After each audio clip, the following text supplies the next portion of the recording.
Good day, poker peeps. This is Sky with Smart Poker Study, and in today's video, I'm going to help you build great habits. This is kind of an excerpt or an idea taken from How to Study Poker Volume 1, Chapter 12. Let's get to it. So this guy, this is Aristotle right here. He said, "We are what we repeatedly do. Excellence, then, is not an act, but a habit." Absolutely love this quote, but I have a question for you. What is a habit? Well, nice and simple answer. Habits are things that we do that we often find difficult to stop. Here are some examples of good habits: meditating right there, reading, learning, continuing that education, eating healthy down there, and of course, exercise. We all know that those are great habits, but we might have some bad habits as well. Staying up late, being on the computer late into the night, drinking wine, beer, double fisting wine and beer, as you can see right there. Those two, eating too much food. Looks like they have cake, maybe even some chocolate sundaes, probably watching television, drinking coffee, whatever it is, late into the night. And of course, those last two dudes, smoking. We all know that that is a bad habit. Now, those are life habits, right? But let's talk about some poker habits right here. There are good and bad poker habits. Some good habits, well, warm-ups, right? Pre-session warm-ups get you in the right mind space to play a game poker. Maybe 30 minutes of daily study. Maybe developing those hand-reading skills, turning that into a habit on and off the felt. Maybe putting your opponents on a range helps you make some better decisions. And lastly, using the HUD, right? You have Poker Tracker 4, you have that HUD turned on. You might as well use those numbers to your advantage. That's information. If you have developed that as a good habit, you're going to be making better decisions. But maybe some bad poker habits over here. Never studying, following ranges just too strictly, right? If you use my KISS cash game ranges, I tell you what to open raise, to call, to 3-bet, to call 3-bets pre-flop. But sometimes, just if I tell you to call with king queen suited, well, that might actually be a better hand in certain situations to 3-bet as a bluff. Or it might be a good hand just to fold outright because you have a lot of those loose aggressive players yet to act behind you. Another bad habit: calling when you're unsure of what to do. Maybe also chasing every draw. Oh, that's a bad and costly habit. And the last one might be, well, maybe you do a lot of limping, right? Limping is not good for your poker profits pre-flop. So let's talk about developing some good poker habits. Here's that list from the prior slide of good habits. Now, the way I want to recommend to you to develop good habits is to utilize 30-day challenges. And I created a special tracker for you. There's a link in the description down below, or go to smartpokerstudy.com/HTSP 30-day tracker. HTSP just means how to study poker. That's where I first presented this tracker in that book. Once you download it, this is what it's going to look like right here. You have 30 days on this tracker. Once you set a challenge for yourself, something that you want to do for 30 days, something that you know is going to improve your game, like, for example, doing a warm-up before every session, when you do it, you simply tick it off. The goal is to get all 30 days with having done it for all 30 days. So you want to see a check mark in all of the boxes. Now, research has shown that it takes on average 66 days to build a new habit.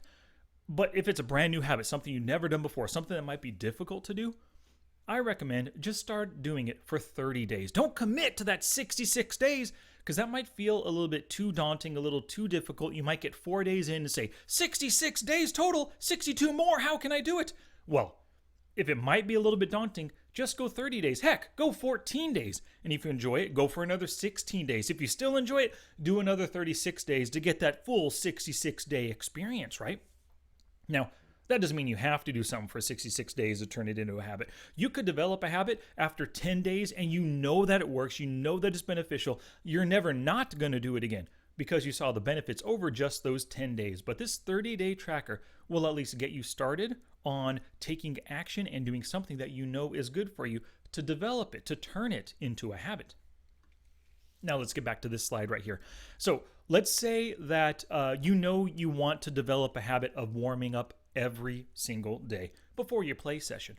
Well, you can challenge yourself to 30 days, commit to a daily pre-session warm-up. Nice and simple. If you do it, you check mark the box on the first day. Do it a second day, check that one. If you want to make the habit of 30 minutes of daily study, wake up 30 minutes early and hit the books. Maybe that's your challenge. Instead of waking up at 6:30 to get ready for work, you wake up at 6 o'clock instead, giving you that 30 minutes to study. Maybe you want to turn hand reading into a skill that you can use at any time, off or on the felt. Well, you can make a challenge for 30 days to do one hand reading exercise daily. Maybe you maybe you have the goal of putting your opponents on a range every time so that your in-game decisions are better because you're thinking about all the hands that they could be playing the way that they're playing. Well then, your challenge is to ask yourself with every single decision that you see your opponents make. They call, they 3-bet, they raise, they check to you. Your question is, what are they doing this with? If you constantly do the work off the felt or on the felt of asking this question, you're going to train it as a habit.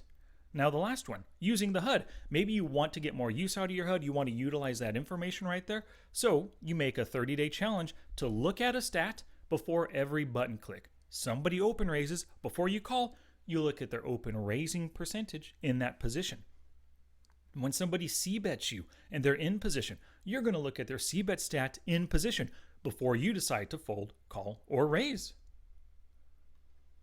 So that was developing good habits, but sometimes we want to break some bad habits, right? We want to karate chop those suckers, get them out of our life.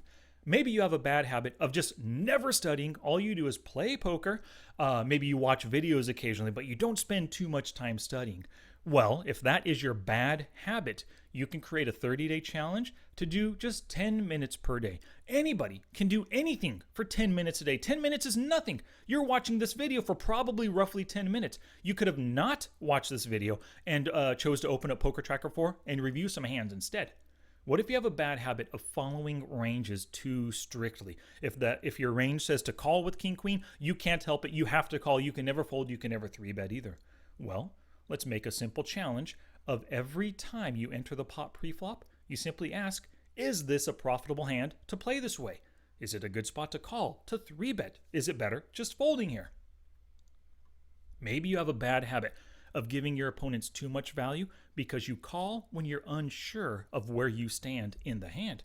Well, a 30-day challenge, what's he betting that I beat? So for 30 days, every time your opponent makes a bet or a raise, you take your hand off your mouse and you ask yourself this question: what is he betting that I beat? If you cannot answer with any hands at all, if he's only betting better hands, you fold.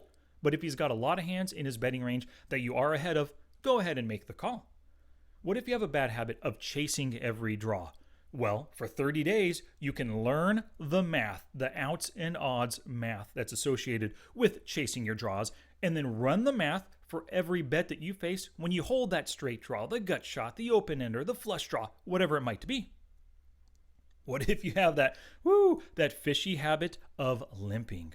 Well, simply challenge yourself to 30 days of never limping. You can do it. I know it's going to be tough.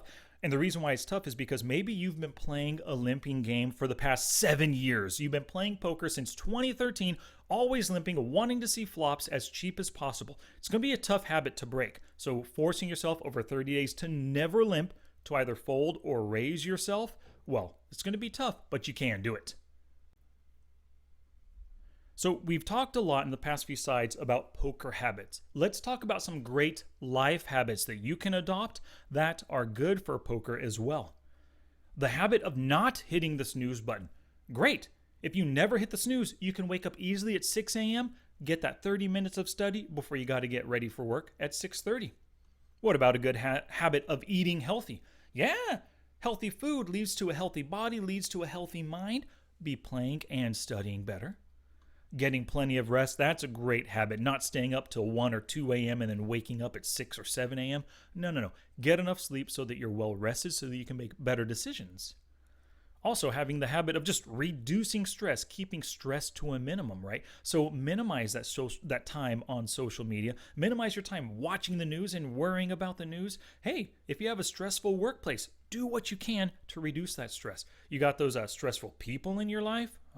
Can be tough, but you might want to push them out too. And lastly, making poker friends, right? Friends are great just for life in general, but when you got those poker friends, you can do study groups together and you can help each other improve your games. And last thing I want to mention to you is that everything you do is training. If you are hitting that snooze button all the time, you're training yourself to continue hitting the snooze button. If all you eat for lunch are 2 Snickers and a Coca-Cola, wow, you're training yourself to eat at lunch every day 2 Snickers and a Coca-Cola, right? So remember, everything positive that you do is training yourself to develop good habits and continuing doing those things in your life. Everything negative, trains those bad habits into your life. Now, I want to end this video with a little take action. I want you to give yourself a 30-day challenge around whatever you want, but I hope that you choose one thing that, if accomplished, if you do it for that full 30 days every single day, it's going to help improve your poker game in some way. Once again, download the tracker, link in the description, or type that in right there. Do it every day. Check mark the calendar after you do it. And if you love it, consider going longer. If you hate it, if you thought it was going to be a good challenge, but you just do not enjoy it, whatever, hey, make a change. It's your challenge. Just because you set the challenge for yourself doesn't mean you have to try to complete it. If it's not working, take it back to the drawing board and figure out what's going to help you make it a positive experience, the 30-day challenge. All right, thank you so much for watching. If you learned a little something, if you enjoyed this video, please like it, give it that thumbs up down below, and of course, subscribe to the channel. Alrighty, now it's time for you to take action and use a 30-day challenge to become a better poker player. I'll see you on the felt.